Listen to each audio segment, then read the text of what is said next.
Dari Pansus Haji merembet ke Pansus untuk mengambil alih atau mengembalikan PKB ke pemilik sahnya yaitu PBNU. Mas Adi, menurut Anda ini serius, gertakan atau kemana sih arahnya?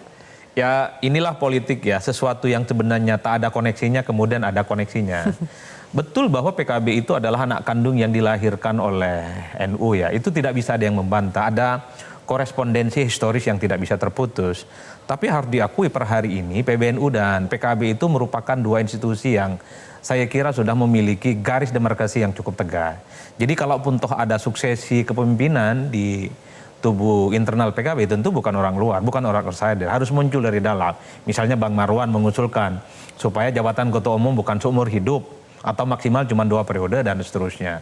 Itu hanya mungkin bisa dilakukan jika pihak-pihak internal di PKB itu memunculkan narasi-narasi semacam itu.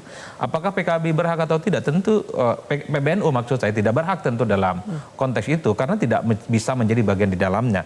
Nah yang kedua, partai politik ini kan sudah ada undang-undangnya, ada daftar SK Menkumham, ada regulasinya sebagai salah satu peserta pemilu yang saya kira tidak bisa disimplifikasi bahwa ini sangat mudah untuk di take over yang tak ada kaitannya dengan PKB secara sama sekali. regulasi tidak ada pintu yang memungkinkan. Satu hal Zilvia, bahwa PKB dan PBNU per hari ini saling beririsan itu ya. Makanya di awal saya sebutkan, ini kan pertarungan satu mazhab. Sorry itu saya katakan, dulu kalau kita bicara tentang PKB ya itu adalah PBNU ya PKB.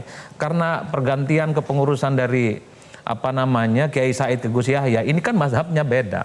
Antara Muhaimin Iskandar dengan Gus Yahya beda secara diametral. Wajar kalau kemudian seakan-akan terbelah nih PKB dan PBNU.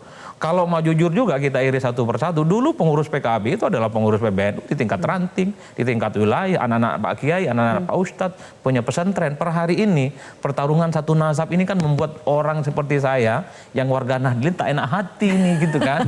Sebenarnya siapa jadi yang benar ya paling ada urusan personal ini antara pemimpinnya Gus Yahya dengan Gus Muhaimin. Itu yang saya sebut wallahu alam bisawab ya, tapi whatever lah, mau pansus, mau rapat, mau RDP, tentu harapan besar kita supaya terkait dengan pembenahan haji ke depan itu bisa semakin bagus. Kenapa saya sebut tadi misalnya soal pansus ini, saya khawatir nuansa politiknya jauh lebih kuat ketimbang perbaikannya. Kalau melihat pansus-pansus sebelumnya nggak ada kejelasannya. Pansus KPK, pansus Senturi sudah selesai di situ saja. Itu tantangan buat Bang John dan Bang Marwan untuk membuktikan bahwa pansus kali ini bisa selesai ya. Jelajahi cara baru mendapatkan informasi. Download Metro TV Extend sekarang.